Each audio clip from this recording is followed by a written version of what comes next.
नमस्कार दोस्तों, आप सभी का स्वागत है हमारे यूट्यूब चैनल में। दोस्तों, आप लोगों का कमेंट आ रहा था कि ज्ञान बिंदु जीएस एकेडमी का बिहार दरोगा का प्रैक्टिस सेट को सर कवर किया जाए, तो उसी को ध्यान में रखते हुए आज हम लोग शुरू करते हैं वॉल्यूम 1 का प्रैक्टिस सेट, जो 10 दिन में 10 सेट है।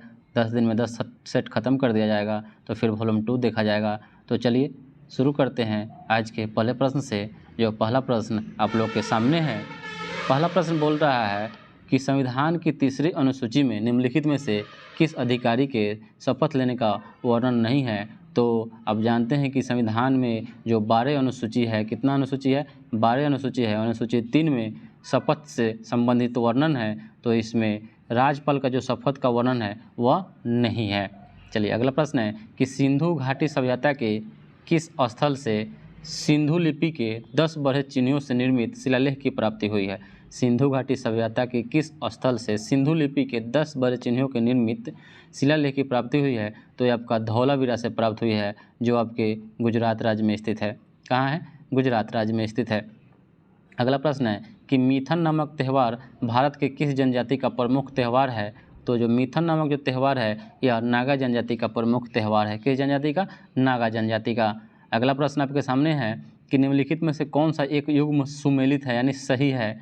तो संविधान का दूसरा भाग नागरिकता, संविधान का 10वां भाग सैन्य और छावनी क्षेत्र, संविधान का 15वां भाग आपात उपबंध और संविधान का 20वां भाग निर्वाचन। तो यह तीनों गलत है और संविधान का जो दूसरा भाग नागरिकता से है जो सही है। तो आपका राइट आंसर संविधान का दूसरा भाग हो जाएगा।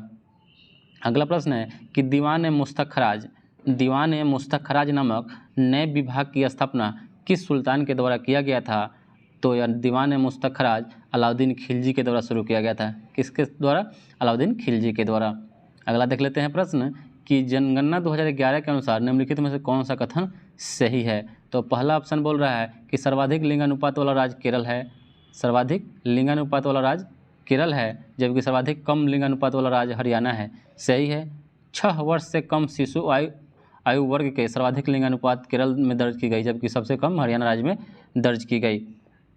तो ये बात गलत है। राइट आंसर इसका हो जाएगा सर्वाधिक लिंगानुपात वाला राज्य केरल है, सर्वाधिक कम लिंगानुपात वाला राज्य हरियाणा है। तो ऑप्शन नंबर इसका राइट आंसर केवल 1 हो जाएगा। अगला प्रश्न है कि किस संविधान संशोधन के माध्यम से यह व्यवस्था बनाई गई कि राष्ट्रपति द्वारा जारी अध्यादेश जो अनुच्छेद 123 के तहत है, न्यायिक का पुनर्वलोकन नहीं होगा। राष्ट्रपति द्वारा जारी अध्यादेश का न्यायिक पुनर्वलोकन नहीं होगा। तो ऑप्शन देख लेते हैं इसका। 39वां संविधान संशोधन 1975, 38वां संविधान संशोधन 1975, 42वां संविधान संशोधन 1976 और 43वां संविधान संशोधन 1977। तो इसमें बनाया गया कि 38वां संविधान संशोधन 1975 में हुआ था, उसमें राष्ट्रपति अगर अध्यादेश जारी कर देंगे तो वह न्यायिक पुनर्वलोकन में नहीं जाएगा। और न्यायिक पुनर्वलोकन किस देश के संविधान से लिया गया है? तो ये अमेरिका के संविधान से लिया गया है। चलिए अगला प्रश्न है कि 5 मार्च 1931 को गांधी इरविन समझौता के तहत कौन सी शर्तें वायसराय लॉर्ड इरविन मानने हेतु तैयार हुए। तो ऑप्शन देख लेते हैं कि ऐसे राजनीतिक बंदियों को आज़ाद रिहा कर दिया जाएगा जिन पर हिंसा के आरोप नहीं है, भारतीय पर नमक बनाने पर लगी रोक खत्म कर दिया जाएगा, भारतीय विदेशी वस्त्र तथा शराब की दुकान पर धरना दे सकते हैं परंतु कानून का पालन करते हुए, और जिन्होंने सरकारी नौकरी से त्यागपत्र दे दिया उन्हें पुनः सरकार वापस लेने का प्रयत्न करेगा। तो ये आपका सभी बातों पर वो सहमत हुए थे। चलिए अगला प्रश्न है कि भारत में सर्वाधिक सड़क घनत्व किस राज्य में पाया जाता है। तो ये आपका सर्वाधिक सड़क घनत्व जो है आपका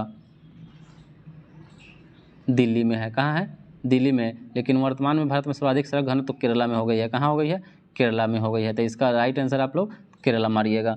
चलिए अगला प्रश्न है कि काला घोड़ा काला महोत्सव का आयोजन कहाँ किया जाता है। तो ये आपका काला घोड़ा काला महोत्सव का आयोजन जो होता है ना, मुंबई में किया जाता है। कहाँ किया जाता है? मुंबई में किया जाता है। चलिए अगला प्रश्न है कि भारत में सुशासन के समक्ष कौन सी समस्या है जिसके कारण प्रशासन नागरिक केंद्रित नहीं हो पाता है। तो ऑप्शन देख लेते हैं कि सिविल सेवकों की अभिवृत्तिमूलक समस्याएं, जवाबदेही का भाव, लाल फीताशाही, नागरिकों को अपने अधिकार और कर्तव्य का सही ज्ञान का अभाव। तो इसका राइट आंसर हो जाएगा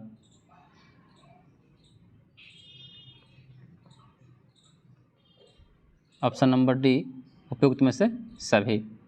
चलिए अगला प्रश्न है कि निम्नलिखित में से कौन सा विद्वान लक्ष्मण सेन के दरबार से संबंधित नहीं है। तो गीत गोविंद के लेखक जयदेव रहते थे और लोकेश्वर सत्या के रचयिता वज्रदत्त थे, वो लक्ष्मण सेन के दरबार में नहीं रहते थे। तो इसका right answer option number B हो जाएगा। अगला प्रश्न है कि वर्तमान में भारत के किस राज्य में सर्वाधिक सूती वस्त्र मिल है। तो सर्वाधिक सूती वस्त्र मिल आपका राइट आंसर हो जाएगा तमिलनाडु में। अगला प्रश्न है कि भारत के पहले नियंत्रक एवं महालेखक परीक्षक कौन थे। तो नियंत्रक एवं महालेखक परीक्षक यानी CAG controller and auditor general तो बी नरहरि राव थे। कौन थे?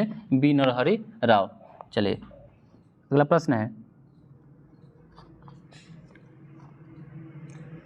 कि जैन धर्म में धर्म के कितने लक्षण बताए गए हैं। जैन धर्म में धर्म के कितने लक्षण बताए गए हैं। तो ये आपका 10 लक्षण बताए गए हैं। जैन धर्म में धर्म के 10 लक्षण बताए गए हैं। चलिए अगला प्रश्न है कि खेत क्रांति या ऑपरेशन फील्ड का तृतीय चरण की समयावधि क्या थी। खेत क्रांति या ऑपरेशन फील्ड का तृतीय चरण की समयावधि क्या थी। तो ये आपका 1985 से 1996 राइट आंसर हो जाएगा इसका। अगला प्रश्न है कि भारत में संविधान के 9वें भाग के अधीन पंचायती राज व्यवस्था किन राज्यों में लागू नहीं होती है। तो संविधान के 9वें भाग के अधीन पंचायती राज व्यवस्था किन राज्यों में लागू नहीं होती है। तो ये आपका नागालैंड, मेघालय और मिजोरम में लागू नहीं होती है, जबकि सिक्किम, त्रिपुरा और में राज्यों में नागालैंड, मेघालय और मिजोरम में नहीं होती है। अगला प्रश्न है कि अहमदाबाद मिल मजदूरों के आंदोलन के दौरान गांधी जी का मुख्य सहयोगी कौन था। अहमदाबाद मिल मजदूरों के आंदोलन के दौरान गांधी जी का मुख्य सहयोगी कौन था। तो ये आपका अनुसुईया बेन थी। कौन थी? अनुसुईया बेन। अगला प्रश्न है कि निम्नलिखित कथनों पर विचार करना है कि भारत की पहली तेल शोधन इकाई असम के डिगबोई क्षेत्र जिसकी स्थापना 1901 में हुई थी, सही बात है। और स्वतंत्र भारत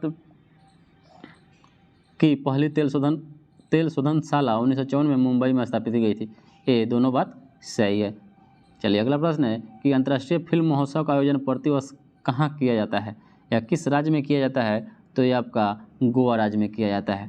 चलिए अगला प्रश्न है कि गृह मंत्रालय भारत सरकार द्वारा अब तक कुल कितने जनजातीय समूहों को विशेष रूप से कमजोर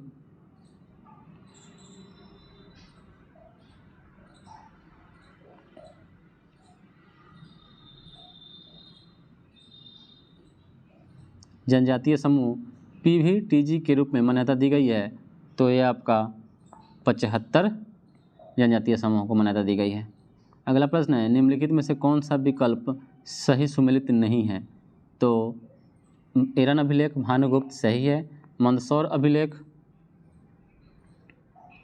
कुमारगुप्त सही है, प्रयाग प्रशस्ति लेख समुद्रगुप्त सही है और महरौली लौह स्तंभ जो है यह चंद्रगुप्त प्रथम जो ये गलत है।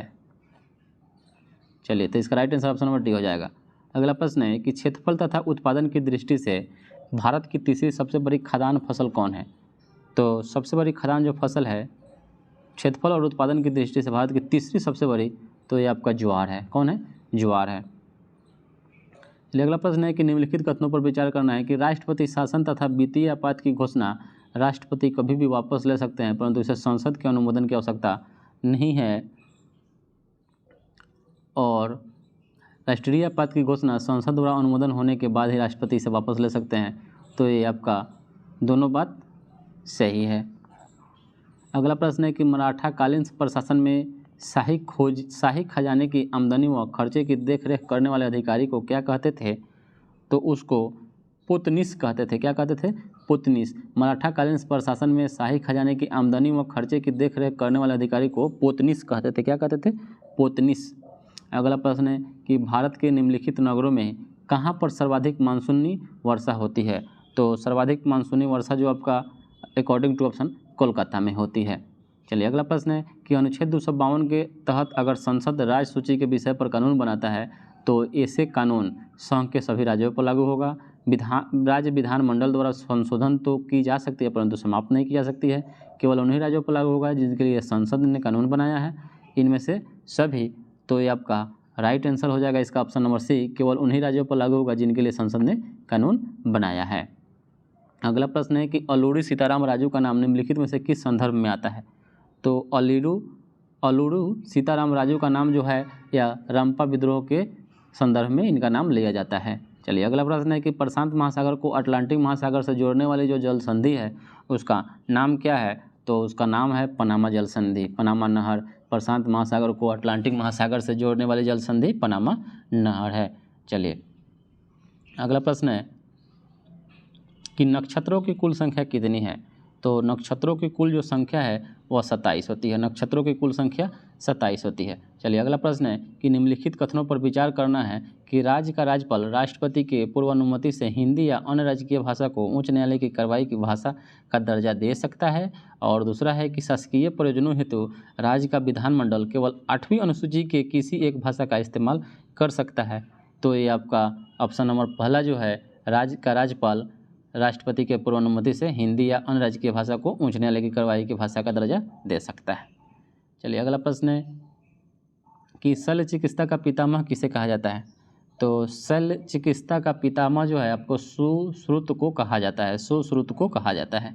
अगला प्रश्न है कि पूर्वोत्तर परिषद के संबंध में कौन सा कथन सही है? इसकी स्थापना राज्य पुनर्गठन अधिनियम 1956 के तहत किया गया। इसमें पूर्वोत्तर के कुल 7 राज्य शामिल है।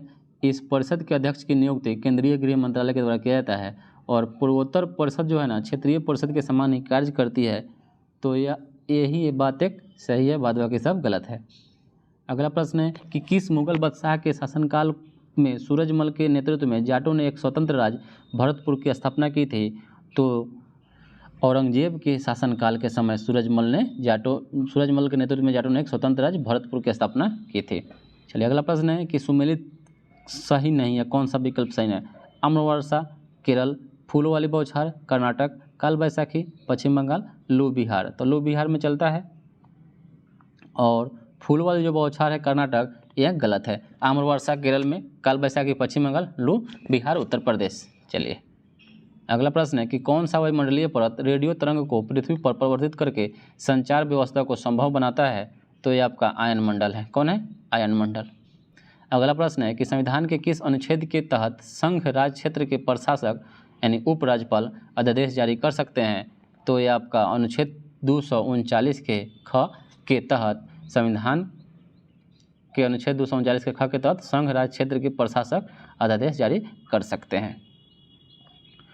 अगला प्रश्न है कि निम्नलिखित कथनों पर विचार करना है कि लॉर्ड रिपन ने 1878 में वर्नाक्यूलर प्रेस एक्ट पारित कर देसी भाषा के समाचार पत्रों पर कठोर प्रतिबंध लगा दिया और 1882 में लॉर्ड लिटन ने वर्नाक्यूलर प्रेस एक्ट को रद्द कर दिया। तो इसका देख लेते हैं, ऑप्शन नंबर डी दोनों गलत है। लगाया लिटन ने, हटाया रिपन ने। चलिए अगला प्रश्न है कि किसाऊ बांध परियोजना किस नदी पर स्थित है? किसाऊ बांध परियोजना किस नदी पर स्थित है? तो यह आपका टोन्स नदी पर किसाऊ बांध परियोजना है। अगला प्रश्न है कि भारतीय मुसलमान द्वारा मनाया जाने वाला त्यौहार को मीठी ईद कहा जाता है, यानी कौन ऐसा त्यौहार है जिसको मुसलमान मनाता है उसको मीठी ईद कहा जाता है? तो आपका ईद उल फितर है। क्या है? ईद उल फितर। अगला प्रश्न है कि भारत की आकस्मिक निधि एवं राज्य की आकस्मिक निधि का प्रावधान संविधान के एक ही अनुच्छेद में किया गया है, वह कौन सा है? तो ये है 267 और संचित निधि 266, याद रखिएगा। चलिए अगला प्रश्न है कि कांग्रेस के किस अधिवेशन में जवाहरलाल नेहरू ने समाजवाद को भारत की समस्याओं को हल करने की कुंजी बताया है? कांग्रेस के किस अधिवेशन में जवाहरलाल नेहरू ने समाजवाद को भारत की समस्याओं को हल करने की कुंजी बताया है? तो यह है लखनऊ अधिवेशन जो 1936 में हुआ था, उसमें ये बताया था। अगला प्रश्न है कि भारत में सर्वाधिक आबादी वाला द्वीप कौन सा है? भारत में सर्वाधिक आबादी वाला जो द्वीप है वह सालसेट द्वीप है। कौन सा है? सालसेट द्वीप है। अगला प्रश्न है कि धन विधेयक के संबंध में निम्नलिखित कथनों पर विचार करना है। धन विधेयक राष्ट्रपति की सिफारिश में केवल लोकसभा में पेश किया जा सकता है। धन विधेयक लोकसभा में पारित होने के बाद सीधे राष्ट्रपति को भेजा जाता है। धन विधेयक को राज्यसभा न तो संशोधित कर सकती है और न ही खारिज कर सकती है और न ही संशोधन के लिए सिफारिश कर सकती है, और धन विधेयक के संदर्भ में वीटो शक्ति का प्रयोग नहीं किया जा सकता है। तो आपका राइट आंसर हो जाएगा 1 और 4, यानी धन विधेयक राष्ट्रपति की सिफारिश से केवल लोकसभा में प्रस्तुत किया जाता है, जो अनुच्छेद 110 में निहित है, और धन विधेयक के संदर्भ में राष्ट्रपति वीटो शक्ति का प्रयोग नहीं कर सकता है। तो इसका right answer option number D 1 और 4 हो जाएगा। अगला प्रश्न है कि हिंदुस्तान रिपब्लिकन एसोसिएशन के क्रांतिकारियों ने काकोरी डकैती कांड को कब अंजाम दिया था? तो यह अंजाम दिया था 9 अगस्त 1925 ईस्वी में। सूर्यसेन काकोरी के कांड के हीरो थे, और हिंदुस्तान रिपब्लिक एसोसिएशन की स्थापना 1928 ईस्वी में किया गया था भगत सिंह के द्वारा। अगला प्रश्न है कि निम्नलिखित कथनों पर विचार करना है कि पूर्वी प्रशांत महासागर के जल के तापमान में वृद्धि से एल नीनो की उत्पत्ति होती है, और पश्चिमी प्रशांत महासागर के जल के तापमान में वृद्धि से ला नीना की उत्पत्ति होता है, और मौसम पर एल नीनो और ला लीना का प्रभाव ठीक एक दूसरे के विपरीत होता है। तो आपका 1 2 और 3 तीनों सही है, नहीं सभी ऑप्शन सही है। अगला प्रश्न है, और सभी कथन भी सही है। वर्तमान में ए से कथन सही है, ऑप्शन सही नहीं है, एक ही ऑप्शन होगा 1 2 और 3। वर्तमान में ऐसे कितने उच्च न्यायालय हैं जिसकी अधिकारिता 2 या 2 से अधिक राज्यों एवं केंद्र शासित प्रदेशों पर है? तो ये आपका राइट आंसर हो जाएगा 4। वर्तमान में 4 ऐसे उच्च न्यायालय हैं जिनकी अधिकारिता 2 या 2 से अधिक राज्यों और केंद्र शासित प्रदेशों पर है। चलिए अगला प्रश्न है कि भारत की स्वाधीनता का आखिरी युद्ध शुरू हो चुका है। राष्ट्रपिता भारत की मुक्ति के इस पवित्र युद्ध में हम आपका आशीर्वाद और शुभकामनाएं चाहते हैं।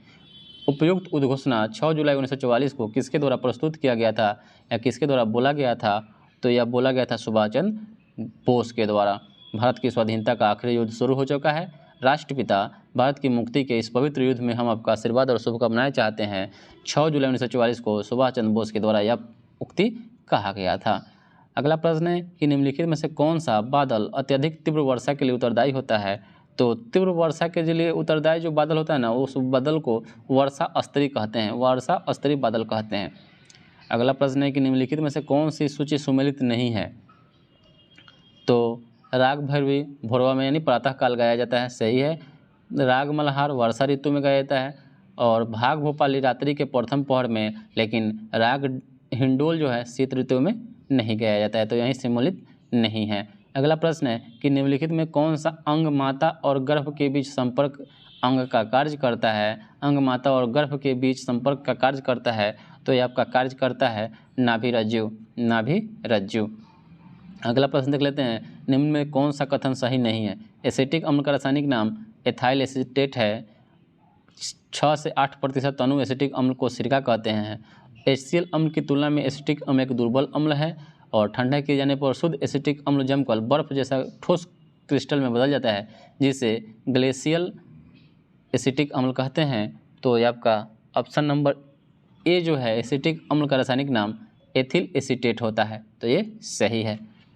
और 10% जो होता है ना प्रतिशत को एसिटिक अम्ल को सिरका कहते हैं, 6 से 8 नहीं, तो ऑप्शन नंबर ए सही, बाद बाकी सब गलत है। चलिए अगला प्रश्न है कि निम्नलिखित में कौन सा कथन गलत है? तो एम्पियर बराबर हो जाएगा एम्पियर बराबर ओम बटा वोल्ट, गलत है। एम्पियर बराबर ओम बटा वोल्ट गलत है। वोल्ट बराबर एम्पियर बटा ओम, ये भी गलत। वोल्ट बराबर ओम बटा एम्पियर, ये भी गलत है। और एम्पियर बराबर जो होता है वोल्ट बटा ओम होता है, ये right answer, option number D इसका राइट आंसर हो जाएगा। और अगला प्रश्न देख लेते हैं कि कोशिका के रसधानी यानी भूकल को चारों ओर से घेरने वाली झिल्ली को क्या कहते हैं? तो इसका राइट आंसर हो जाएगा आपका टोनोप्लास्ट। इसको क्या कहते हैं? टोनोप्लास्ट कहते हैं।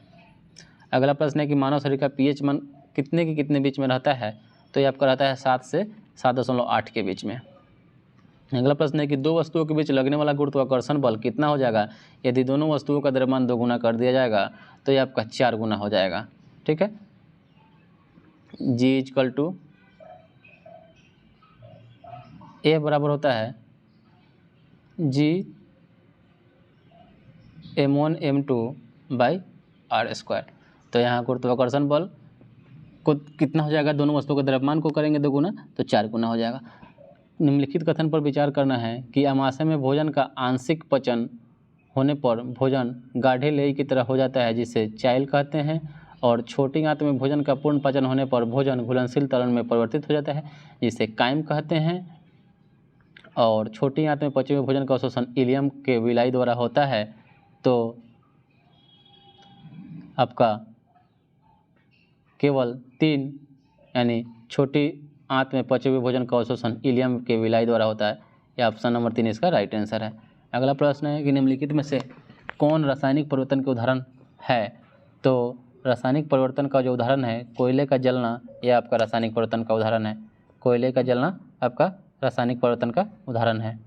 अगला प्रश्न है कि निम्नलिखित में से कौन सा ग्राफ एक समान चाल को प्रदर्शित करता है।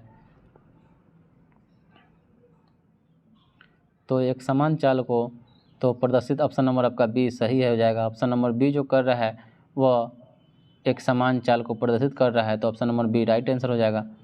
चलिए अगला प्रश्न है कि भारत के नियंत्रक एवं महालेखक परीक्षक के आदेश पर पर्यावरण शोध प्रयोगशाला लखनऊ ने जल की गुणवत्ता के आधार पर जल को कितने श्रेणी में बांट दिया है। तो यह आपका 5 भागों में बांट दिया है CAG ने। अगला प्रश्न है कि मनुष्य के शरीर में स्थित विभिन्न जैव रासायनिक तत्व ग्लूकोज, यूरिया, कोलेस्ट्रॉल आदि की जांच हेतु प्रयोग में लाया जाता है। वह आपका ऑटो एनालाइजर जो होता है एनालाइजर, वो आपका ग्लूकोज, यूरिया, कोलेस्ट्रॉल आदि की जांच के लिए लाया जाता है, एक यंत्र है। चलिए अगला प्रश्न है कि कथन 1 है सभी प्रकार का दहन ऑक्सीकरण अभिक्रिया होती है, और कथन 2 कह रहा है कि सभी प्रकार का ऑक्सीकरण दहन अभिक्रिया नहीं होती है। तो ये आपका 1 और 2 दोनों बात सही है। चलिए अगला प्रश्न है कि 25 मीटर पर सेकंड की चाल से चल रही 150 kg द्रव्यमान की कार ए उसी दिशा में 15 मीटर पर सेकंड की चाल से चल रही 1000 kg द्रव्यमान की एक कार बी से टकरा जाती है। टकराने के बाद ए का वेग 20 मीटर पर सेकंड हो जाता है, तो टकराने के बाद बी का वेग क्या होगा। तो ये हो जाएगा 22.5 मीटर पर सेकंड। इसको आपको बना के कमेंट में इसको डाल दिया जाएगा, आप लोग देख लीजिएगा इसको। चलिए अगला प्रश्न है कि उत्पादक उपभोक्ता के पारस्परिक संबंध के चलते उत्पादक के आबादी में उपभोक्ता की वृद्धि का क्या असर पड़ता है। उत्पादक उपभोक्ता के पारस्परिक संबंध के चलते उत्पादक के आबादी में उपभोक्ता की वृद्धि का क्या असर पड़ता है। तो इसमें कमी आ जाती है। अगला प्रश्न है कि धूम कोहरा क्या है। धूम कोहरा किसे कहते हैं। तो कोहरा और धुआं के मिश्रण को धूम कोहरा कहते हैं। चलिए अगला प्रश्न है कि इनमें से किस विद्युत चुम्बकीय तरंग स्पेक्ट्रम का सबसे लघु तरंगदैर्घ्य होता है, यानी सबसे कम तरंगदैर्घ्य होता है। तो ये आपका होता है गामा किरण का। गामा किरण का जो होता है ना तरंगदैर्घ्य सबसे कम होता है। अगला प्रश्न है कि पौधे में गैसों के निष्कासन के लिए किस क्रिया का उपयोग किया जाता है या उपयोग होता है। तो ये आपका विसरण का प्रयोग किया जाता है। पौधे में गैसों के निष्कासन के लिए विसरण क्रिया का प्रयोग किया जाता है। अगला प्रश्न है कि सधूम नाइट्रिक अम्ल में नाइट्रिक अम्ल की लगभग प्रतिशतता कितनी होती है। तो सधूम नाइट्रिक अम्ल में नाइट्रिक अम्ल की प्रतिशतता 98% होती है। कितना होती है, 98% होती है। चलिए अगला प्रश्न है कि कभी कभी अधिक आयु यानी एज के कुछ व्यक्तियों के नेत्र लेंस दूधिया और धुंधला हो जाता है, इस स्थिति को क्या कहते हैं। तो इस स्थिति को मोतियाबिंद कहते हैं। अगला प्रश्न है कि अग्नि 5 मिसाइल के विषय में निम्नलिखित तथ्यों में कौन सही नहीं है। तो इसे कहीं से भी प्रक्षेपित किया जा सकता है। इसकी प्रक्षेपण क्षमता 5000 किलोमीटर तक है, या दुश्मनों के रडार की पहुंच से बाहर रहेगी, यह पूर्णतः स्वदेशी नहीं है। तो ये आपका या पूर्णतः जो स्वदेशी नहीं है, यही बात आपका सही नहीं है, यानी पूर्णतः स्वदेशी है। तो ये गलत बोल रहा है। अगला प्रश्न है कि निम्नलिखित में से किस युग में खुला परिसंचरण तंत्र होता है। तो खुला जो परिसंचरण तंत्र जो होता है ना, या कॉकरोच और सिल्वर फिश में होता है खुला परिसंचरण तंत्र। अगला प्रश्न है कि कठोर जल साबुन के साथ झाग क्यों नहीं देता है।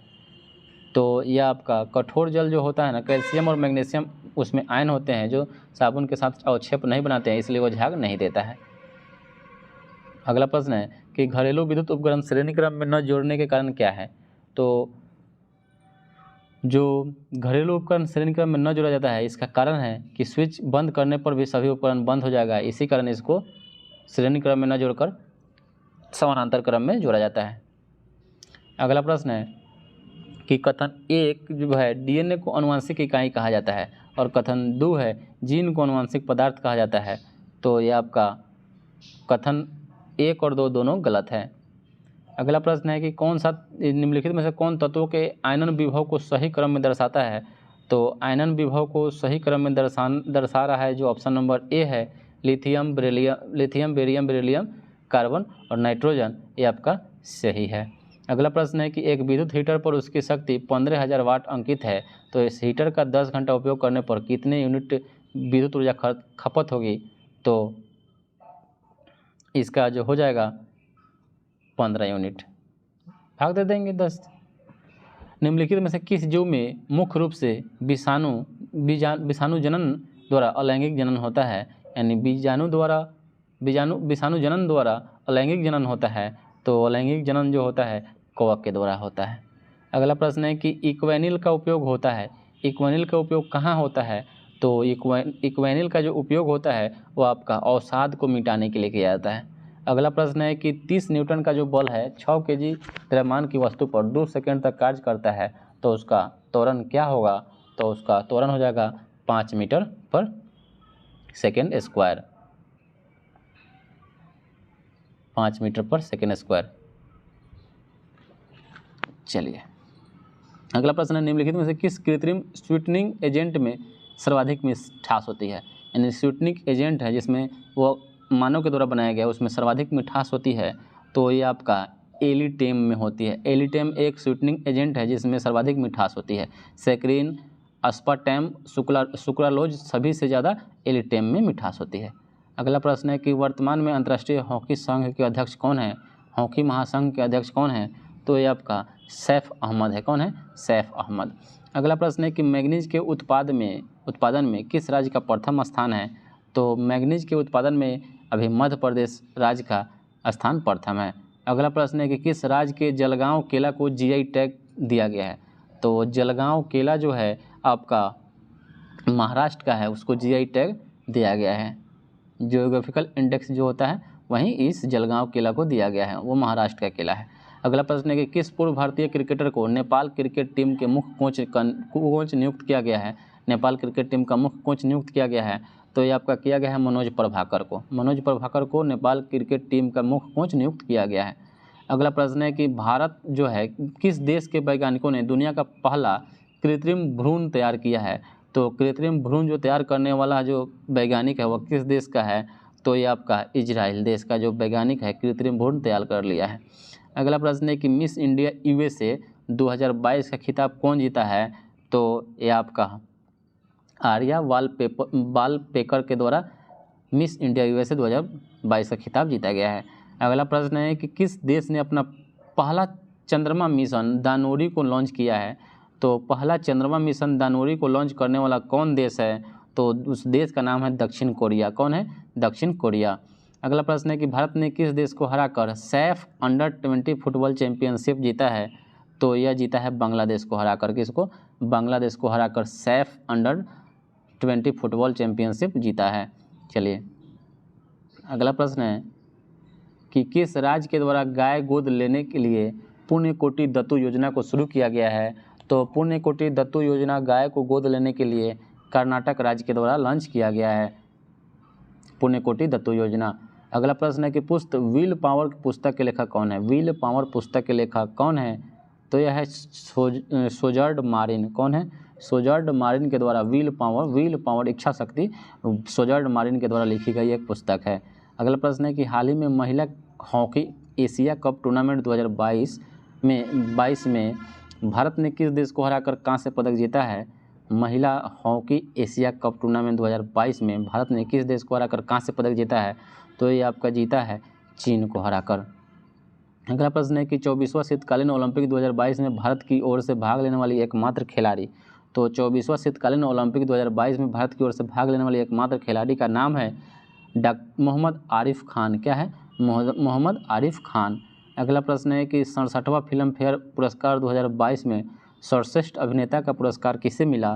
तो ये मिला है रणवीर सिंह को। किसको? रणवीर सिंह को। अगला प्रश्न है, चिकित्सा के क्षेत्र में नोबेल पुरस्कार 2021 में किसे सम्मानित किया गया? तो 2021 में नोबेल पुरस्कार चिकित्सा के क्षेत्र में आपको अर्देम पटामाउटियम को किया गया है। अर्देम पटामाउटियम को मेडिसिन के क्षेत्र में, चिकित्सा के क्षेत्र में नोबेल पुरस्कार दिया गया है। अगला प्रश्न है कि शहरी क्षेत्रों में सामुदायिक वन संसाधन अधिकारों को मान्यता देने वाला पहला राज्य कौन बना है? तो ये है छत्तीसगढ़। शहरी क्षेत्रों में सामुदायिक वन संसाधन अधिकारों को मान्यता देने वाला पहला राज्य बन गया है छत्तीसगढ़। अगला प्रश्न है कि किस अंतरिक्ष एजेंसी ने विश्व के पहले विकलांग अंतरिक्ष यात्री को नियुक्त करने की घोषणा की है? तो ये आपका ईएसए जो है विकलांग अंतरिक्ष यात्री को नियुक्त करने की घोषणा की है। अगला प्रश्न आपका देख लेते हैं कि भ्रष्टाचार धारणा सूचकांक 2021 में भारत का स्थान कौन सा था? तो ये आपका 85वां था। अगला प्रश्न है कि भारत में कोविड टीकाकरण अभियान की शुरुआत कब की गई? तो भारत में कोविड टीकाकरण अभियान की शुरुआत जो है ये आपका 16 जनवरी 2021 से किया गया। अगला प्रश्न है कि 5वां क्वाड सम्मेलन 2023 का आयोजन कहाँ किया जाएगा? तो जो 5वां क्वाड सम्मेलन जो है या इसका आयोजन ऑस्ट्रेलिया में किया जाएगा। अगला प्रश्न है कि भारत का पहला टीबी मुक्त केंद्र शासित प्रदेश कौन बन गया है? तो ये आपका लक्षद्वीप है। लक्षद्वीप जो टीबी मुक्त केंद्र शासित प्रदेश बन गया है। दोस्तों आज के लिए इतना ही, फिर दूसरे सेट को कल प्रस्तुत किया जाएगा। तो अगर आपको वीडियो अच्छा लगा हो तो लाइक और सब्सक्राइब जरूर कीजिए, और दोस्तों के साथ शेयर भी कर दीजिएगा दोस्तों। तो चलिए